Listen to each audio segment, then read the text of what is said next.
విద్యార్థుల కలలు రాత్రి పగలు కష్టపడిన నిరుద్యోగుల కన్నీళ్లు లంచగొండితనం పేపర్ లీకేజీల కోరులో చిక్కి దేశ విద్యా వ్యవస్థ విలవిలలాడుతుంది.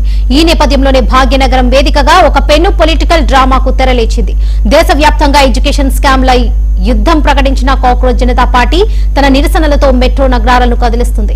తాజాగా ఇవాళ హైదరాబాద్ ను కథన రంగంగా మార్చింది. ఇంటర్నెట్ పేపర్ లీకేజీల వెనుక ఉన్న శక్తులు విద్యార్థుల భవిష్యత్తుతో చెలగాటమాడుతున్న పాలకుల గుండెల్లో రైలు పరిగెత్తించేలా ఇందిరా పార్క్ సాక్షిగా గొంతెత్తి నిరసించారు.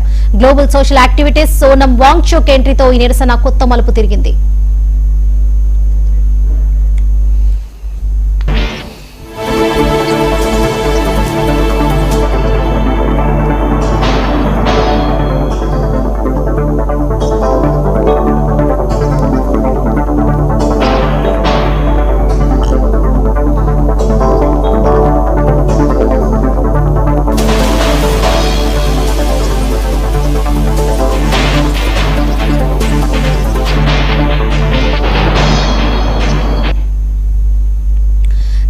ముందే గీశారు, ప్లాన్ ప్రకారమే అడుగులు వేశారు. మెట్రోపాలిటన్ సిటీలతో పాటు టైర్ 2 నగరాలను కదిలిస్తూ దేశ విద్యా వ్యవస్థలోని లోపాలను ఎండగట్టడమే లక్ష్యంగా కాక్రోచ్ జనతా పార్టీ తన పొలిటికల్ యాక్షన్ ను షురూ చేసింది. అందులో భాగంగానే ఆదివారం భాగ్యనగరం సాక్షిగా ఇందిరా పార్క్ ధర్నా చౌక్ వద్ద విద్యార్థి లోకం కదం తొక్కింది. ఇంటర్ నీట్ పరీక్షల పేపర్ లీకేజీలతో తమ జీవితాలను అంధకారంలోకి నెట్టేస్తున్నారంటూ విద్యార్థులు యువత ఆగ్రహంతో ఊగిపోయారు. శాంతియుతంగానే మొదలైన ఈ నిరసన నినాదాల హోరుతో ఒక్కసారిగా ఢిల్లీ పీఠాన్ని కదిలించేలా గర్జించింది.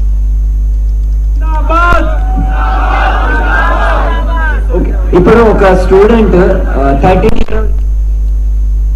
ఈ పొలిటికల్ థ్రిల్లర్ డ్రామాలోకి ప్రముఖ సామాజిక కార్యకర్త సోనం వాంగ్చుక్ ఎంట్రీ ఇవ్వడంతో ఇందిరా పార్క్ వద్ద పొలిటికల్ హీట్ ఒక్కసారిగా పీక్స్ కు చేరింది.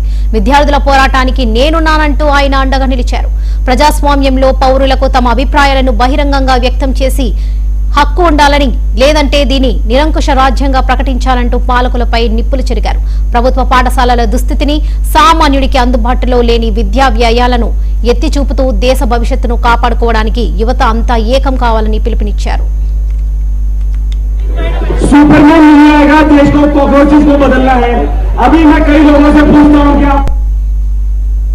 వ్యవస్థలోని లోపాలను క్షుణ్ణంగా తెలిసిన మాజీ ఐఏఎస్ అధికారి ఆకునూరి మురళి ఈ నిరసనలో పాల్గొనడమే కాదు, ఆవేశంగా ఆయన చేసిన వ్యాఖ్యలు ఇప్పుడు సోషల్ మీడియాలో వైరల్ అవుతున్నాయి. విద్యార్థులకు ఒక్క ఎగ్జామ్ కూడా పకడ్బందీగా నిర్వహించలేని నాయకులు మనకు అవసరమా అంటూ మాజీ ఐఏఎస్ నిలదీశారు. పేపర్ లీక్ స్కామ్ కు బాధ్యత వహిస్తూ కేంద్ర విద్యాశాఖ మంత్రి ధర్మేంద్ర ప్రధాన్ కేవలం రాజీనామా చేస్తే సరిపోదని, ఆయన వెంటనే అరెస్ట్ చేసి జైలుకు పంపాలని డిమాండ్ చేశారు. 12 ఏళ్ల ఎన్డీఏ పాలనలో పేదలకు దక్కిందేమీ లేదని, దేశ సంపద అంతా ఎట్టుపోతుందో అంటూ సంచలన ప్రశ్నలు సంధించారు. డిగ్రీలు చదివిన యువతలో కేవలం 6% మందికే స్కిల్స్ ఉంటే మిగిలిన 94% మంది విద్యార్థుల భవిష్యత్తును ఏం చేస్తారంటూ ఆయన వేసిన ప్రశ్నలు సంచలనం సృష్టిస్తున్నాయి.